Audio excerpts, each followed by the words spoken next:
Bonjour à tous, nous allons voir les 8 erreurs que tous les nouveaux investisseurs doivent éviter. Comme vous pouvez le voir, entre 2000 et 2020, le nombre d'investisseurs a considérablement augmenté.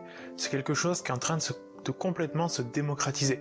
Il y a de plus en plus de monde qui peut, notamment grâce aux ordinateurs, c'est accessible à tout le monde. Tout le monde peut maintenant se lancer sur le marché, sur la bourse. On va avoir deux types d'investisseurs. Celui qui va être très content, celui qui va avoir gagné de l'argent, et celui qui va être triste, qui va avoir perdu toutes ses économies. La première erreur, c'est de ne pas avoir de plan. Si vous n'avez aucune idée d'où vous allez, n'importe quelle route vous y mènera. Si vous n'avez pas de plan, ça vous mènera à deux choses. Dans le meilleur des cas, une sous-performance, c'est-à-dire un rendement assez médiocre que vous pourriez avoir avec une assurance vie sans prendre beaucoup de risques, ou un échec total, c'est-à-dire perdre l'intégralité de vos économies.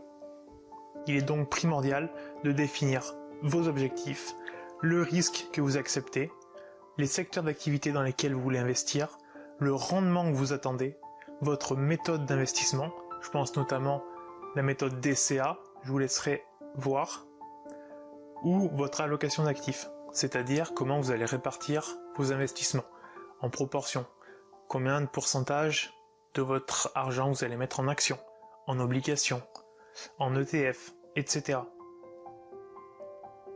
La seconde erreur, c'est d'avoir des actifs inadaptés à votre approche d'investissement.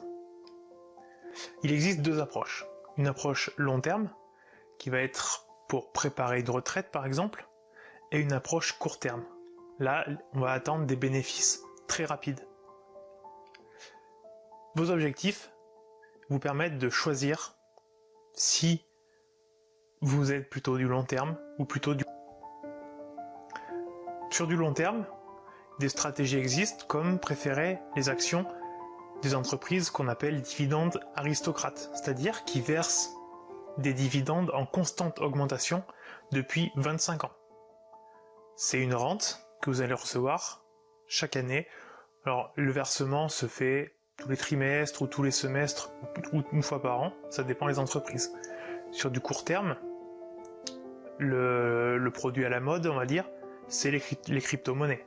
Si vous regardez le cours du Bitcoin, sur une journée, ça peut varier de plus ou moins 5000 $. C'est énorme. En revanche, si vous essayez de faire du long terme avec des crypto-monnaies ou du court terme avec des dividendes aristocrates, ça fonctionnera pas. Pourquoi? Pas parce que les dividendes sont quand même assez faibles, c'est de l'ordre de 1 ou 2%. Donc sur de court terme, vous n'allez pas gagner grand chose. Et si vous faites du long terme avec des crypto-monnaies dont les cours c'est les montagnes russes, c'est pareil. Qu'est-ce qui vous dit que dans 10 ans, le Bitcoin sera pas à 1 million ou sera pas à 0? On n'en sait rien. La troisième erreur, trop se focaliser sur l'actualité financière. C'est bien de se tenir au courant, de savoir ce qui se passe dans le monde, mais c'est pas ça qui doit être votre première motivation pour acheter telle ou telle action. Une fois qu'une information passe dans les journaux, à la télé ou autre, tout le monde est au courant, et donc c'est plus forcément une bonne opportunité. C'est bien de savoir où en est l'économie, mais il faut pas uniquement tenir compte de ça. Si quelqu'un avait les clés pour gagner en bourse, vous êtes sûr qu'il les partagerait pas dans les journaux ou à la télé. Concentrez-vous sur votre propre stratégie d'investissement, c'est-à-dire faites votre analyse technique. La quatrième erreur, ne pas faire de rééquilibrage. On a parlé au début de l'allocation d'actifs, c'est-à-dire la répartition. Prenons un exemple tout bête. Vous décidez de répartir votre portefeuille sur deux types d'actifs, 80% en actions, 20% en obligations. Imaginons qu'il y ait une opportunité sur les obligations, une opportunité exceptionnelle. Vous achetez plein d'obligations. votre répartition de portefeuille, elle passe de 80-20 à 60-40. C'est plus totalement en accord avec les objectifs que vous avez définis au préalable.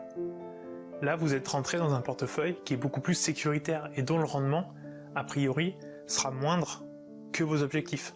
Donc pensez toujours revenir à l'allocation initiale que vous avez définie. C'est pour ça qu'il faut prendre le temps de la définir. Si vous avez choisi de partir sur une répartition 80-20, conservez-la. Ça peut être de vendre des actifs très performants.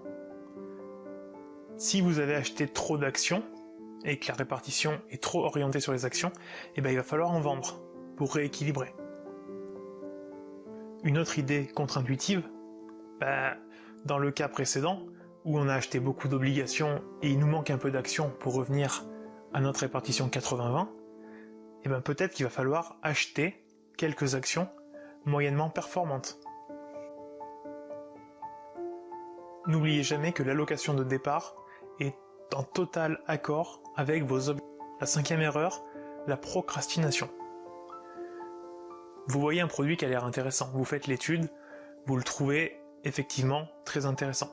Mais peut-être que vous vous dites le cours est un peu haut, il va baisser, j'achèterai demain. Non, achetez au plus vite, pensez long terme.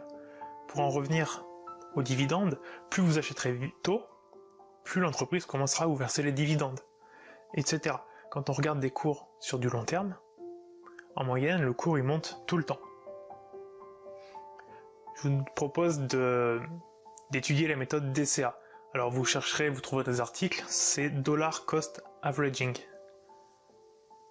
En fait, ça consiste à verser, sans se préoccuper des cours, tous les mois, la même somme sur une action ou investir tous les mois la même somme. La 6e erreur, ce serait d'être impulsif. Vous voyez un produit qui a l'air très attrayant, un petit peu comme on peut voir dans les magazines pour les supermarchés, une promotion, etc. On a envie de l'acheter tout de suite. Non, ça vous détourne de votre stratégie long terme. N'oubliez pas, on pense long terme et on ne veut pas faire des profits immédiats. Souvent, quand on achète un produit qui a l'air très attrayant, je pense notamment au Bitcoin, imaginez, vous l'achetez, premier jour il gagne 5000 $, 3 jours après il en a perdu 10 000. C'est quand même un dur retour à la réalité. Il n'y a pas de produit miracle qui va vous faire gagner des dizaines de milliers d'euros très rapidement.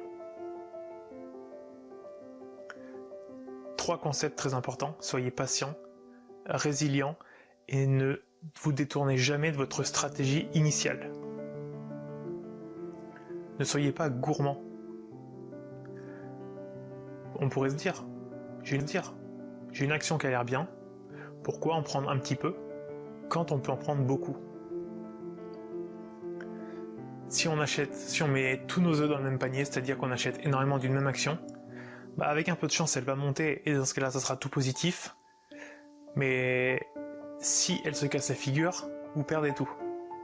C'est pour ça qu'il faut se prémunir du risque en diversifiant ses investissements. Surtout pas tout sur une même action. Prenez des actions différentes, des secteurs d'activité différents. Répartissez votre capital sur une grande variété d'actifs. La 8e erreur, ce serait d'essayer de timer le marché. Alors timer le marché, ça veut dire quoi? Ça veut dire prévoir les hausses, prévoir les baisses. Je pense que je vous apprends pas grand-chose en vous disant que c'est impossible. Alors il y a des outils qui existent pour se convaincre que ça va monter ou que ça va descendre, mais croyez-moi, c'est impossible. Il y a des études qui l'ont prouvé, on ne peut pas timer le marché. Conservez votre stratégie long terme. Si vous avez une stratégie long terme, donc peut-être basée sur les dividendes ou autre, et que vous appliquez ça avec une méthode DCA, normalement vous n'aurez pas de problème.